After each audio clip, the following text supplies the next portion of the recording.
Hi, today is September 9th, 2023, and here are my poems for the day. The first one is poem number 1452 for the year, All Being Clean. At All Being Clean, they don't just do your laundry and your dry cleaning, they do alterations too. They will alter your clothes and they will alter you, and they will cleanse your entire being. You walk in with your soiled clothes and you walk out with a clean soul and a clean heart and a clean body and a ticket. And then later, when you hand them the ticket and some money, you get your clothes back. They already gave you a clean body and soul and heart, but then they give you clean clothes too. I don't know how they do what they do at All Being Clean, but I am glad that they do it. Poem number 1453, All Being Clean 2. But at the end of the day, aren't we all being clean when we get into the shower or the bath and clean our bodies? Or aren't we all being clean at the beginning of the day, if that's when we bathe or shower? Or aren't we all being clean whenever we straighten up or mop or dust or Swiffer or vacuum?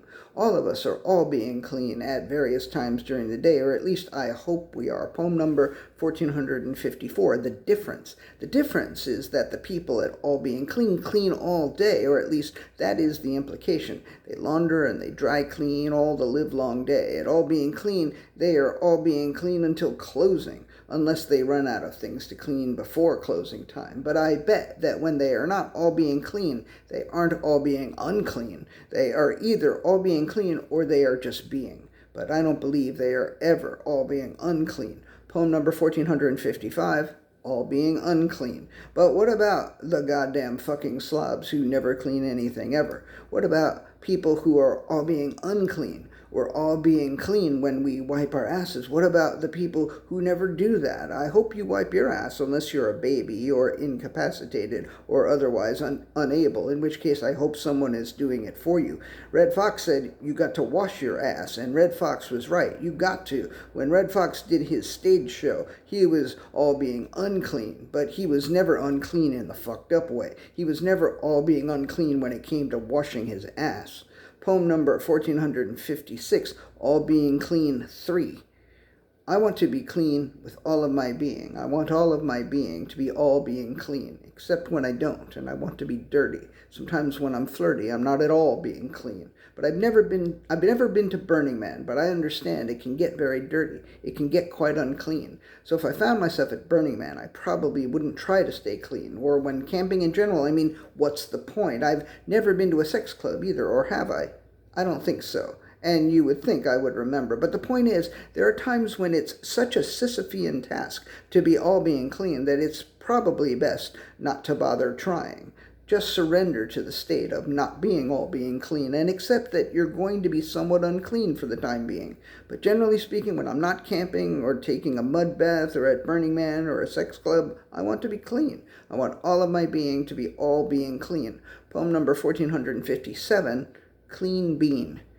This poem was originally going to be called All Bean Clean, but I couldn't make it work. I thought about a story of a little lima bean or something who was always clean and who came to be known as All Bean Clean, but I didn't think I could make it work. Then I thought about how a head is sometimes called a bean and how a shaved head is called a clean bean, and how Carl Strom at IS-70 used to call one of our bald-headed teachers Clean Bean, and how if Carl Strom is still alive and we saw each other again, I could say, "Look, I'm Clean Bean." But then I decided, and I thought somehow that could be a poem called All Bean Clean, but then I decided it couldn't. I decided if I was going to write a poem about how Carl Strom I decided if I was going to write a poem about Carl Strom and how he used to say clean bean, the poem would have to be called Clean Bean and not All Bean Clean. I still can't think of how to write a poem called All Bean Clean, and I can't think of anything else to do with this concept. So I guess I milked today's lead poem idea for 6, but not 7. I guess I'll have to be okay with that. The 7th and final poem of the day is poem number 1458, Candy Cane Update.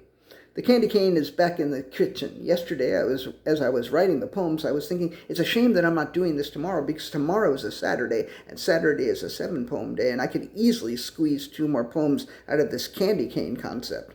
Although it may be tedious for the reader, I like it when all of the day's poems can at least tangentially be related, can be at least tangentially related to the same basic idea. But I couldn't get All Being Clean across the finish line today, whereas yesterday it was hard to stop at 5. By way of an update, I have to say that I don't know if the candy cane will be eaten today, tomorrow, this year, or ever. But if it makes it to December, it will certainly end up on the tree, and it may be the only one.